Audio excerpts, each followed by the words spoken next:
फिक्र, अगर आप कुरान को पढ़ेंगे ताशा, बार बार वो जो वाकया सुनाता है ना ऊपर वाला, वो कहता है कि गौर करो, सोचो, फिक्र करो। हमने खोल खोल के चीजें तुम्हारे सामने बयान की, सारी चीजों को टुकड़े टुकड़े छोटे छोटे करके वाजे किया है।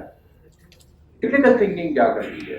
क्रिटिकल थिंकिंग किसी भी चीज को, किसी भी, चाहे वो होने वाली हो या हो चुकी हो, किसी भी चीज के थॉट प्रोसेस, सोच को तश्कील देती है। आपके जहन में कोई भी चीज जन्म जब लेगी, जब आपके सामने कोई चीज उभर के आई, मिसाल के तौर पे ये टेबल बनानी है जिसपे 50 लोग बैठ सके, ऐसी टेबल डिजाइन करनी है और वो एक साथ जुड़ी हुई हो, अलग अलग ना हो, तो आपके जहन में सवाल आएगा यार फिर मुझे क्या करना चाहिए। वहां पे आपकी एक सोच जन्म लेती है और आप उसको पे सोचना और सोच विचार और तफक्कुर करना शुरू करते हैं। जब आप उसमें थोड़ी सी फिक्र करते हैं तो आपको ख्याल होता है कि ये चीज किस तरीके से तैयार होगी, जहां पे जिस टेबल के ऊपर एक जुड़ी हुई हो और 50 लोग उसके ऊपर बैठ सकें।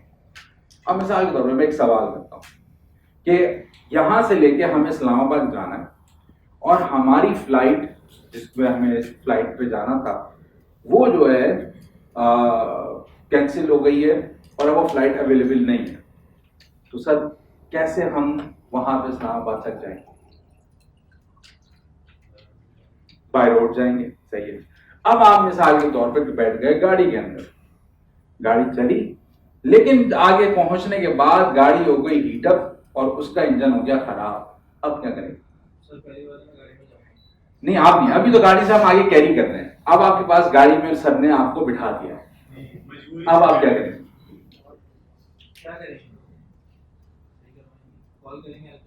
टाइम नहीं है ना आपके पास, आपको तो जाना है लाहौर, इतनी जल्दी ठीक नहीं होगी। आप तो बैठे हुए ना, अब आप क्या करेंगे? लाहौर जाना है, गाड़ी चेंज करेंगे, गाड़ी चेंज करके बस पे बैठेंगे जो देश को जाए। मिसाल के तौर पे आप बस पे बैठ गए, बस जा रही है लेकिन उसका सस्पेंशन फेल हो गया, अब आप क्या करेंगे? अब आप क्या करेंगे? कोशिश करेंगे, मतलब आप फिर उधर भी गए, रुक भी गई बस, उतर गए, फिर आप क्या करेंगे? कैसे लाहौर जाना है? कोई दूसरी गाड़ी मिल जाए और दूसरी गाड़ी ना मिल पाए तो फिर क्या करेंगे? सोचेंगे, सोच तो रहे हैं ना, मुश्किल में तो फंसे हुए हैं, सोच तो रहे हैं। हाँ और नहीं, मैं आपको हाँ पहुंचना है, बिल्कुल गाड़ी सारियां खराब होती जाए, पैदल चलना शुरू, पैदल चलेंगे, जबरदस्त, बेहतरीन, बहुत याद। तो तनकीदी फिक्र क्या करती है? आपको देती है एक प्रॉब्लम, आपके सामने आती है, वो प्रॉब्लम किसी भी सिचुएशन में हो सकती है, सवाल की शक्ल के अंदर, जहां पर आपके पास एक मिसाल आई है और आपने वो काम करना है। हुकूमत तश्कील कैसे दी जाएगी पूरे पाकिस्तान की? एक सवाल, एक ऑब्जेक्टिव, एक प्रॉब्लम है। मेरा स्कूल कैसे तामीर होगा? मेरा सवाल, मेरा उसका क्लिनिक, कोई भी चीज बनाना, मेरे लिए उसका सवाल, मेरे लिए उसकी सोच। क्रिटिकल थिंकिंग क्या कहती है कि जब आपके सामने कोई प्रॉब्लम आती है तो क्रिटिकल थिंकर क्या करता है? उसके लिए वो सोचता है और सोच विचार करता है कि इसका हल कैसे निकलेगा और उसका फिर वो सलूशन निकालता है। कितने लोगों ने आउट ऑफ द बॉक्स का जुमला सुना है, नाम सुना है कि आउट ऑफ द बॉक्स सोचो, डब्बे से बाहर, out of the box. Sir क्या सोचा है, क्या सुना? हाँ गाड़ियां तो फ्री करूंगा, हाँ ठीक है, हाँ। उससे बेहतर ये कि मैं फ्लाइट मुझे पहुंचाएगी 1 घंटा 50 मिनट में, ठीक है, तो 2 घंटे के बाद डिले के बाद दूसरी फ्लाइट भी हो सकती है ना? नहीं ना, नहीं हो रही ना, फ्लाइट नहीं मिल रही ना। बिल्कुल ही नहीं हो रही। हाँ, ये तो हमने बात की। वाया फ्लाइट लेके भी जा सकता हूँ और टाइम तो फ्री बचेगा। कौन सी फ्लाइट? वाया फ्लाइट भी लेके जा सकता हूँ, पहले लाहौर पहुंचना तो वाया फ्लाइट लेके ना हो। ये तो बात कह रहे हैं, फ्लाइट कैंसिल हो गई है, फ्लाइट नहीं है अवेलेबल। सक्कर से फ्लाइट मिलेगी ना, आगे सक्कर तक तो पहुंचेंगे ना। पहुंच जाएंगे सक्कर, हाँ, सक्कर तक तो पहुंचेंगे ना, आगे आगे कहीं और तक पहुंचेंगे। लेकिन गाड़ियां तब्दील कर रहे हैं हम लोग, सही है, पता नहीं कितने साल हो गए। भाई देखना, भाई ने फैसला लिया गाड़ी लेनी है, सर इतनी भाई ने फैसला लिया गाड़ी नहीं है, अब फैसला ले लिया, आप उसके साथ गाड़ी में बैठ गए, अब आप बोल रहे हैं मैंने जाना ही नहीं था। नहीं यही ना, हम गाड़ी पे गाड़ी नहीं वो कह रहे हैं भाई का वही। फैसला गलत था। हाँ वो कह रहे हैं भाई का फैसला गलत था गाड़ी वाला। नहीं, अभी हम गलत सही नहीं, हमारी को ऑप्शन जरूर है भाई। सही बात है ना। जिसने फ्लाइट ली उसने भी तो एक ऑप्शन लिया ना, उसने वो गाड़ी से क्यों नहीं गया था? नहीं सर, मैं गाड़ी पे सर गाड़ी आपकी बात का खुलासा ये समझ हाँ। आ रहा है कि मसाइल बहुत शामिल के अंदर हमको का हल निकालना है। नहीं, वो हल तो निकलेगा, वो हल इसी तरह ही निकलेगा। अच्छा, अब क्या है, मिसाल के तौर पे कोई भी मसला आपके सामने आता है, उसके सामने आप कुछ चीज सोचते हैं। एक टर्म कही जाती है पूरे माशरे में, आउट ऑफ द बॉक्स सोचो। मिसाल के तौर कोई प्रॉब्लम आई है, मेरा जहाज खराब हुआ है, मुझे फ्लाइट कैंसिल हुई है, अब मैंने गाड़ी पकड़ी है, मेरे पास ऑप्शंस क्या क्या होंगे, कैसे मैं पहुंच सकता हूं, क्या डिफरेंट रास्ते ले सकता हूं। कोई चीज जो यहाँ पे कोई रिसर्च से कोई वास्ता है किसी का, कोई रिसर्च वगैरह की हो किसी ने थोड़ी बहुत? हाँ, तो रिसर्च के अंदर सबसे पहले ये ऑप्शन होता है कि आपको पता नहीं होता है कि इसका आउटकम क्या निकलेगा। आप क्या करते हैं, उसके स्टेट्स को जमा करना शुरू करते हैं, ढूंढते हैं चीजों को, खोज लगाते हैं। खोज लगाने के बाद आप उसके पहुंचते हैं कि यार ये खत्मी शक्ल जो हमारा ऑब्जेक्टिव था, इसके पहुंचने के ये रास्ते हो सकते हैं और ये चीज पाई जाती है। उसका रिजल्ट फिर आप बाहर निकालते हैं। बिल्कुल सिमिलर आपको उसको तक पहुंचने के लिए या उस चीज को बनाने के लिए आपको एक सोच लेनी पड़ती है। तो जो सबसे पहले अमूमन सवाल किया जाता है, वो सवाल किया जाता है कि वाई, ये चीज मुझे करनी क्यों है, क्या वजह है। अगर मैं कहीं पे भी कोई काम कर रहा हूं तो ये चीज मैंने करनी क्यों है, इसका मैं अपना एक ऑब्जेक्टिव सेट करता हूं। और फिर ऑब्जेक्टिव सेट करने के बाद मैं इसको सोचता हूं ये होगा क्या। वैसे सबसे ज्यादा अच्छे ख्यालात कहां पर आते हैं? वॉशरूम, सही, ठीक। और कोई? नमाज के दौरान। और कोई? गाड़ी चलाने में। और कोई?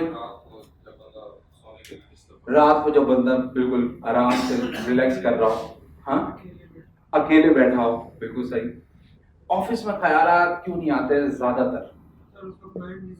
माइंड बिजी होता है। मतलब कैसे माइंड बिजी होता है? माइंड तो सोच ही रहा है, तो काम में बिजी होता है, ठीक है। फोकस किसी और जगह है, फोकस किसी और जगह पे होगा, ठीक। और कोई? और कोई के हमारे पास उस वर्क प्लेस के ऊपर क्यों नहीं आते? सोने में ख्याल आ गया, एकदम से क्लिक हुआ नमाज पढ़ते पढ़ते कि भाई यार क्या आइडिया आया यार, फौरन निकल गया, हाँ यार ये इसको इस मसले का इस तरह हल निकल सकता है। ये सब क्यों होता है?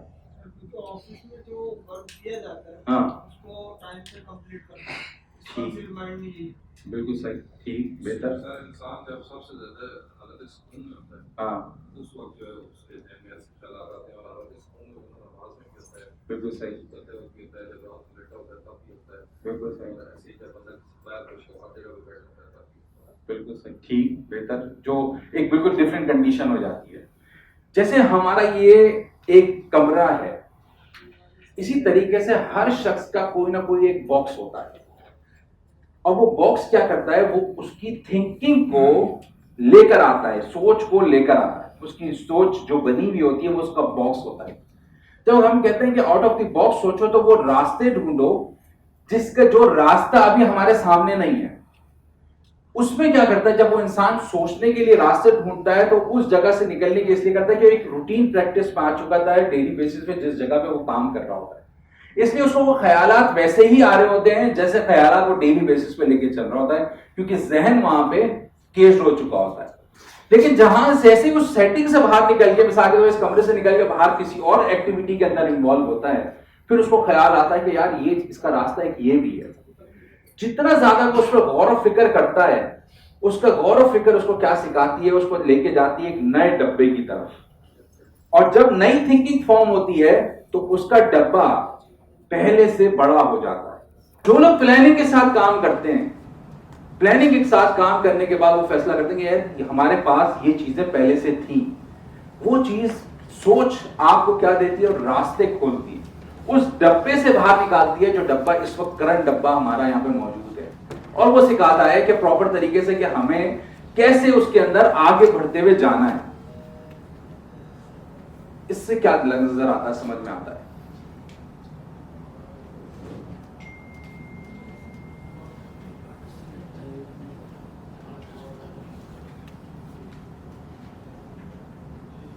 यानी कोई बड़ा काम हमें होना है तो उसका कोई नुक्ता आगाज तो होगा।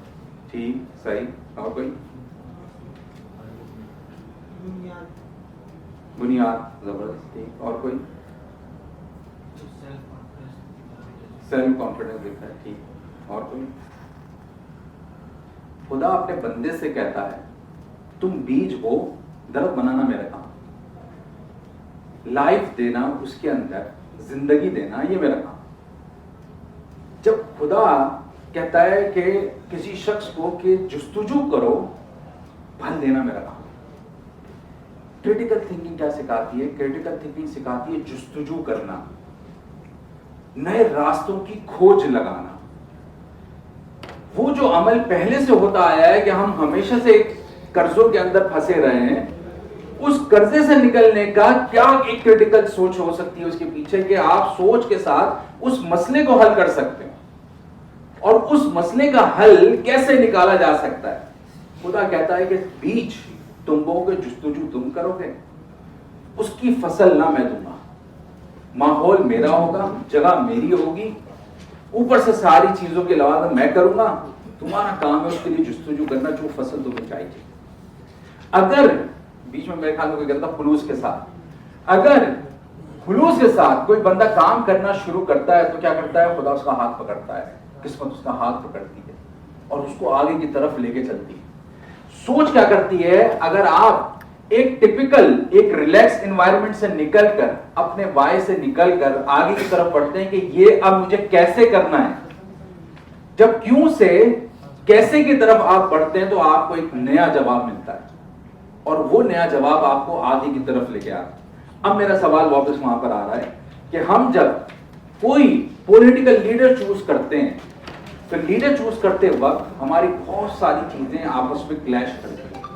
तो इसमें बचपन में झूला झूला किसी ने, इस तरीके का एक झूला होता है, एक तरफ एक बंदा बैठता है, दूसरी तरफ सीसॉ, दूसरा इसी तरीके से एक जब दूसरा जोर मारता है एक नीचे चले जाता है और ऊपर आ जाता है। बिल्कुल ऐसे ही होता है। यहां पे इंसान के साथ भी कुछ ऐसा ही होता है। एक साइड पर बैठा हुआ है जोश और एक साइड पर बैठा हुआ है होश। होश क्या करता है? जब ऊपर जाता है तो क्या करता है? वो जोश को नीचे कर देता है।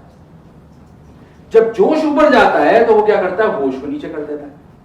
क्यों? क्योंकि वो ऊपर चला गया। जितने जज्बात ऊपर जाएंगे उतना होश नीचे जाएगा, जितने होश ऊपर जाएंगे उतने जज्बात नीचे जाएगा। मतलब एक रोबोट बन जाएगा एक आदमी। अब बिल्कुल उस पर चला जाए कि मिसाल के तौर पर मेरी जिम्मेदारी नहीं है कि आदमी मर रहा है मैं क्यों करूँगा, मेरा काम इस वक्त जॉब मेरी 9 to 5 की जॉब है, मेरे टेबल पर बैठ के काम करना है, साइड में मेरा आदमी मर रहा है। लॉजिक ये कहती है कि मेरी जिम्मेदारी, मेरे SOPs कहते हैं कि मुझे काम करना है, मैं उसको नहीं फॉलो करूँगा। क्यों भाई, मैं इसको क्यों बचाऊँ? मेरी होश लॉजिकल रीजनिंग बहुत हाई चली गई, इतनी हाई चली गई कि मैं उसके बाद उस चीज को एक रोबोट बन गया, उसको चीज को फॉलो नहीं कर सकता। लेकिन जोश में कभी ऐसा हुआ कि जज्बात ऐसे हुए कि मेरी सोच इतनी बाइज हो गई कि मैंने ले आकर किसी को पत्थर मारा खींच के, और वो बाद में तड़प के बोला मारा क्यों? बोला तुमने मेरे बंदे के खिलाफ बात कैसे की? बोले मैंने कहा खिलाफ बात की, उसने तो बात की थी। बोले नहीं, फिर भी ये मेरा बंदा था, बेशक उसने गलत क्यों ना किया, उसको लिया फिर भी पत्थर मारा। क्या वो जोश ऊपर चला गया, होश नीचे आ गया?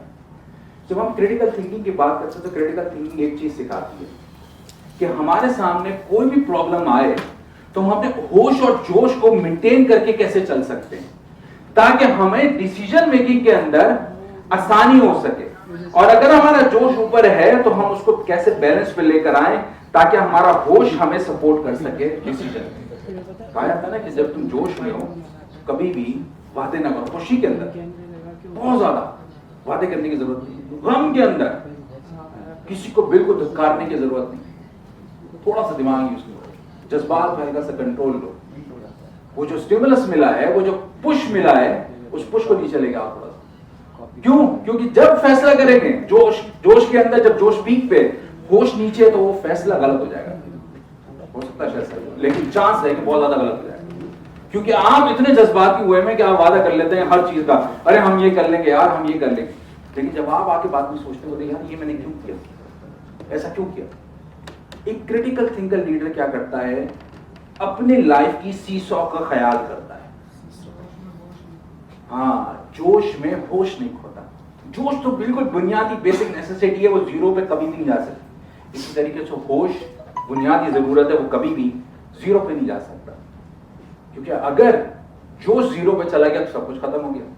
कैसे? जज्बात खत्म हो गए तो फिर मोहब्बत खत्म हो जाएगी। जहां पर मोहब्बत नहीं रही तो जिसका जो दिल जाएगा वो करेगा, उसको जिंदगी के अंदर से खत्म हो जाएगा।